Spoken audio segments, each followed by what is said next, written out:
한국이 지금 경제력이라든가 이런 면에서 월등한 상태에 있고 김정은으로서는 상당한 열패감도 느낄 거고요. 한류 콘텐츠나 이런 것들이 유입돼서 북한의 미래 세대라고 할 수 있는 청년들의 생각이 바뀌고 있잖아요. 당분간은 좀 전열을 가다듬으면서 내부의 사상 교양이라든가 이런 걸 해야 되겠다. 지금은 좀 숨고르기를 하고 있는 상태다. 이렇게 볼 수 있습니다.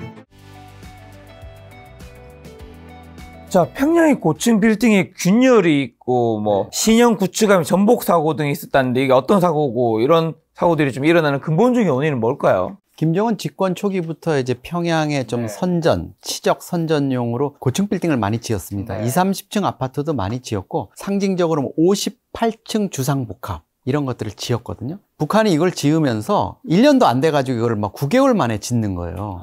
보통 이거 한 2, 3년 걸려야지 짓는 건데 그러면서 하루에 한 층씩 올라갔다 이런 얘기를 하거든요. 건설장에서 보통 이거 뭐 받아치기라 그러는데 바로 밑에서 짓고 그 거푸집 띄어가지고 바로 올라가면서 이렇게 지었는데 이게 이제 문제가 나타나고 있는 거죠. 2014년인가요? 그때 평양의 평천구역에서 23층 아파트가 밤에 붕괴돼가지고 한 2, 300명이 사망하는 이런 참사가 벌어졌었어요. 그 당시에 그 아파트도 신축 아파트로 지어서 또 특히나 북한의 그 권력층이라고 할 수 있는 공안기관에 있는 사람들이 집단으로 거주하기 위해서 만든 건데 그게 무너진 거예요. 그만큼 이제 부실공사나 안전에 대한 의식 이런 게 부족한 거죠. 건축에 대한 안전 기준 이런 게 우리 기준으로 하면 다 불합격인 거예요.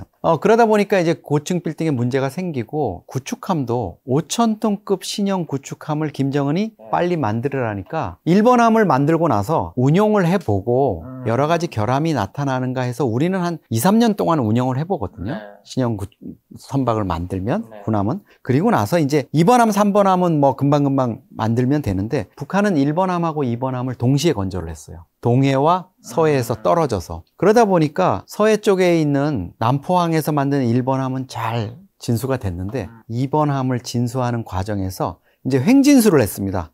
배를 옆으로 이렇게 밀어서 진수시키는 방식을 하다 보니까 이게 이제 한쪽이 덜 밀려나가고 이러다 보니까 철퍼덕하고 바다에 부두에 걸쳐가지고 엎어져 버린 거죠. 이런 사고가 발생한 기본적인 원인은 북한이 건축이든 또 군함 건조든 전체적인 기술 역량이 뒷받침되지 않고 있는 거죠. 뭐 건축만 해도 기술력뿐만 아니라 경제력이라든가 심지어 디자인이나 문화까지도 결합이 되는 뭐 종합예술이다 이런 얘기까지도 하잖아요. 군함 건조도 우리가 마스가나 이런 거 보면 우리는 뭐 미국도 부러워할 정도로 군함 함성 건조 능력이 있는데 북한이 이제 그런 게 전반적으로 떨어진 상태에서 김정은이 맞추는 일정에 따라서 좀 강행하다 보니까 이런 사고가 난 걸로 이렇게 볼 수가 있습니다. 그럼 김정은이 이런 프로젝트에 직접 개입하는 만기 침낭의 통치 방식이 뭐 이런 아파트 붕괴라는 구축함, 자초 등의 실패로 이어지는 부분도 있을까요? 그것도 중요하죠. 사실은 웬만한 거는 좀 디테일한 거는 맡겨놓으면 좋은데 그것까지 다 일일이 개입하는 거예요. 평양에 냉면으로 유명한 옥류관 있지 않습니까?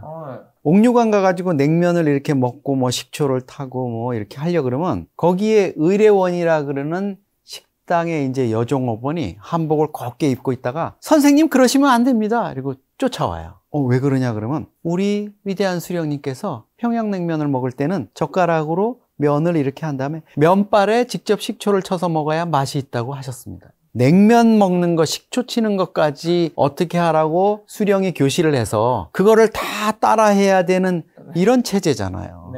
김정은이 뭐 현지 지도다 뭐 이런 것들을 하는 게 다 현장에 가서 일일이 지시하는 거예요. 농구공을 만드는 이런 공정에 가면 김정은이 농구공 내가 아는데 이렇게 만들면 안 되고 좋은 농구공을 외국 농구공을 사서 샘플로 보내줄 테니까 해라. 뭐 어떤 점에 신경을 써라. 이렇게 하는 거예요. 그러면 실무자나 현장의 전문가가 실제로 더 좋은 방법을 알고 있어도 뭐 그거를 그걸 안 따를 수 쓸 없잖아요. 수가 없는 거죠. 북한의 이제 유일영도 10대 원칙이라는 게 있는데 거기에 보면 수령이 한번 교시한 거에 대해서 야 이거는 수령 말은 수령 말이고 내가 보니까 이게 더 좋은 방법이야. 이렇게 하자. 이랬다가는 삼족이 멸문지화를 입는 그 정도의 이런 엄격하고 교조적인 체제가 돼 있기 때문에 만기칠남이라고 뭐 얘기할 수도 없죠. 수령님께서 이렇게 김정은 원수님이 이 배려를 해서 이런 은혜를 베풀어 줬으니까 그거대로 해야 되는 거죠. 북한은 그렇게 이미 세뇌가 되어 있으니까 또. 그건 뭐 절대적입니다. 네. 자, 그리고 북한은 젊은 세대 중심으로 K-팝 등 한류가 강력한 영향력을 미치고 있는데 이런 문화적 침투가 김정은 체제에는 좀 실질적인 위협이 되고 있나요? 위협이 많이 되니까 2020년 12월에 김정은이 반동사상문화배격법이라는 걸 만들어서 네. 한국의 드라마나 영화를 보면 노동교화형, 징역 5년에서 15년. 그거를 카피해가지고 돌리거나 집단적으로 여러 사람이 있는 데서 보여주게 하면 예외 없이 사형. 이렇게 하는 거죠. 실제로 북한이 내부에 케이블 TV 형식으로 운영하는 그 교육방송이 있는데요. 주민들이 이제 사상교양하는. 거기에 보면 중고등학교 전교생들을 모아놓고 학생 2명을 머리를 팍팍 깎여가지고 직결 재판을 하는 거예요. 그 자리에서. 남조선 드라마 영화를 보고 뭐 부하방탕하고 그래서 징역 9년. 이래가지고 2명 수갑 채워서 그 자리에서 끌고 나가면서 너희들은 이렇게 인생 망치지 마라. 이렇게 얘기를 하거든요. 그럼에도 불구하고 탈북 청년이라든가 특히 여성 탈북민들 얘기 들어보면 한류 드라마가 뭐 너무 많이 번지고 있고 보게 되면 끊을 수가 없대요. 너무 재미있게 만들어서. 그리고 자꾸 보다 보면 한국의 발전상을 알게 되고 자기네들이 속았다고 생각하고 저기 가서 한번 살다 죽으면 원이 없겠다. 이런 생각을 하게 된다는 거죠. 자, 근데 그럼 과거 장마당 세대, 해제 한류 세대는 좀 북한에서 좀 어떻게 다른지 이들이 북한 사회 변화를 이끌 주역이 될 수 있을까요? 아버지, 할아버지 세대는 네. 북한 노동당의 배급을 받고 살았어요. 뭐 넉넉지는 않지만. 네.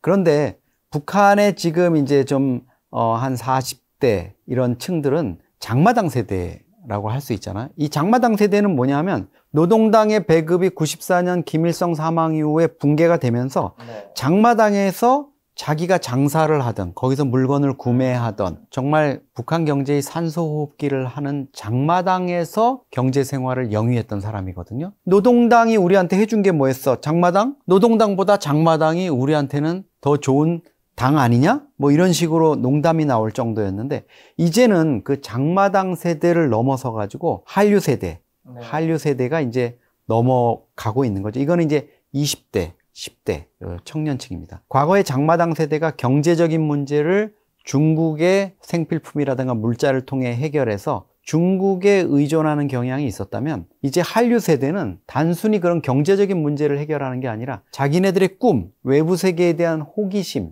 이런 것들을 한류 콘텐츠를 통해서 만족시키는 거예요. 그리고 단순히 그냥 아 좋다 이렇게 끊기고 그걸 누리는 상황에서 끝나는 게 아니라 외부 세계에 대한 동경을 기회가 되면 행동으로 옮깁니다. 나 한국 가서 살고 싶다 이런 생각을 하고 뭐 직접적인 탈북을 하는 경우도 있지만 엘리트 같은 경우는 해외 근무 기회에 탈북 망명을 하거나 이런 변화들을 보이고 있는 거죠. 북한에서 탈북하는 사람들의 비율은 점차 늘어나고 있는 편인가요? 아니죠. 김정은 체제 들어서 특히 코로나 이후에 북중 접경 지역을 이제 완전히 봉쇄를 했고요.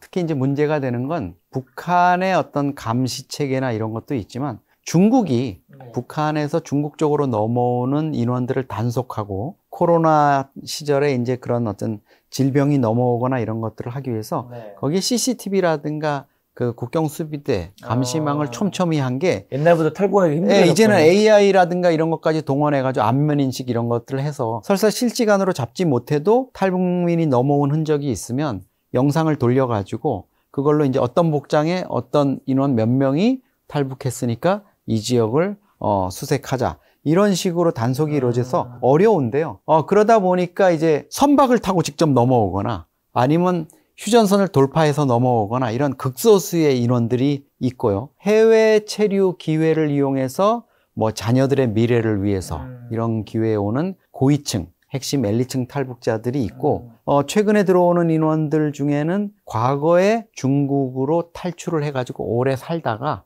이제 기회가 돼서 한국으로 오는 이런 경우도 늘고 있는데 과거에 한때 북한 탈북민이 1년간 들어온 게 최대치가 한 2,900명 됐던 적이 있거든요. 근데 지금은 뭐 한 100명 수준, 200명 수준으로 크게 줄었습니다. 요즘 진짜 많이 들어온 적도 있군요. 네, 그래서 뭐 동남아 한 국가에서 민항기 2대를 띄워가지고 데려온 적도 있어요. 자, 북한이 근데 개성공단 버스를 시내버스로 무당 사용하는데 남측 자산을 유용하고 있는데 이거는 그만큼 북한의 경제난이 그만큼 심각하다는 반증일까요? 그렇죠. 뭐든 갖다 쓰는 거죠. 물자가 네. 부족하고 이러니까. 근데 북한 입장에서 우리는 이거 야 훔쳐간 거 아니야? 거기 있는 거 우리 자산인데 왜 맘대로 쓰지? 이해가 안 되잖아요. 국가 차원에서 체제 차원에서 그런 행동을 한다는 게. 근데 이게 북한 체제를 이제 그들의 논리에서 이렇게 좀 들여다보면 당연한 거예요. 과거에 뭐 김일성이 항일 빨치산을 했다 그러잖아요. 그러면 뭐 일본군한테 막 쫓기면서 어느 집에 가가지고 뭐 꼼짝 마 이런 다음에 뭐 밥을 해 먹거나 거기에 있는 식량이나 옷가지를 털어갔다. 이거를 자기네들은 도둑질이라고 생각하지 않는 거예요. 빨치산, 항일 혁명을 위해 가지고 물자를 일시적으로 조달하는 이런 행위로 보는 거죠. 그러니까 우리가 북한에 쌀을 지원하고 뭐 여러 가지 지원을 했던 이런 것도 북한 입장에서는 남측으로부터 뭐 자기네들이 어려워서 지원을 받는 게 아니라 자기네들이 지금 미국이나 이런 일본 제국주의에 맞서가지고 이런 투쟁을 하는데 먹고 살만한 남조선으로부터 후방에서 어떻게 보면 뭐 군수 지원을 받는 이런 개념으로 받아들이고 있는 거죠. 그러다 보니까 우리가 뭐 함경남도 심포에 경수로를 짓다가 놓고 온 철근이나 시멘트, 또 차량도 한 100대 되고 중장비 이런 것들도 다 가져가 쓰는 거고 개성공단의 통근용 버스 이것도 뭐 다 가져갔고요. 심지어 개성공단에 우리 기업들이 남겨온 생산 설비를 이용해 가지고 거기서 지금 뭐 의류라든가 이런 생산도 하고 있습니다. 북한으로서는 그게 전혀 뭐 자기네들로서는 잘못된 행동이라고 생각을 안 하죠. 그들 입장에서 너무 당연한. 예. 자, 근데 그런 경제난과 사회 불안 속에서 북한 주민들의 대남 인식이나 통일에 대한 생각에는 좀 변화가 있나요? 근데 북한 주민들의 인식이나 이런 것들을 지배하는 건 역시 북한 당국, 김정은이 교시 등이라든가 연설들을 통해서 하는 그런 방향인데요. 특히 지난해 초부터 김정은이 대남 적대 이런 부분을 이제 노선의 기본 방향으로 들고 나오면서 북한 내에는 대남 부분 이런 부분에 대해서 이제 적개감 이런 부분이 좀 팽배해 있는 이런 상황이죠. 북한의 주민들이 벌써 80년 동안 이 세습 통치를 받았잖아요. 그러니까 어렸을 때부터 김일성에 대한 또 김정일, 김정은에 대한 절대 충성 이런 것들을 세뇌가 된 상태고 무엇보다도 외부 정보 유입이 안 되잖아요.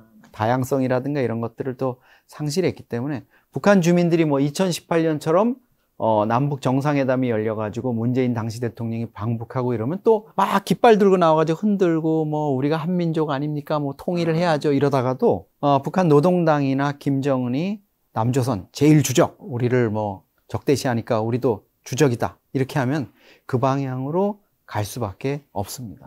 저 북한이 남북 간의 또 모든 경제 관련 합의를 이제 파기했는데 북한이 이런 극단적인 조치의 배경과 의도는 우리가 뭐라고 해석해야 될까요? 북한이 잘 쓰는 전술입니다. 고슴도치 전술. 고슴도치요? 그러니까, 예, 자기 외부에서 누군가 자기를 건드리려 그럴 때 고슴도치처럼 가시를 다 세워가지고 접근을 못하게 해서 이제 자기를 보호하겠다는 건데 기본적으로 한국이 지금 경제력이라든가 이런 면에서 월등한 상태에 있고 K컬처라든가 K방산이라든가 이런 부분에 있어서 너무 잘 나가는 이런 부분 김정은으로서는 상당한 열패감도 느낄 거고요. 대한민국이라는 게 내가 상대해서 현실적으로 어떻게 해보기가 좀 어렵다. 이런 생각을 하고 더더군다나 한류 콘텐츠나 이런 것들이 유입돼서 북한의 미래 세대라고 할 수 있는 청년들의 생각이 바뀌고 있잖아요. 동요하고 있잖아요. 이러다 보니까 이것에 대한 차단벽을 치어야 되겠다. 그리고 당분간은 좀 전열을 가다듬으면서 내부의 사상교양이라든가 이런 걸 해야 되겠다. 이러면서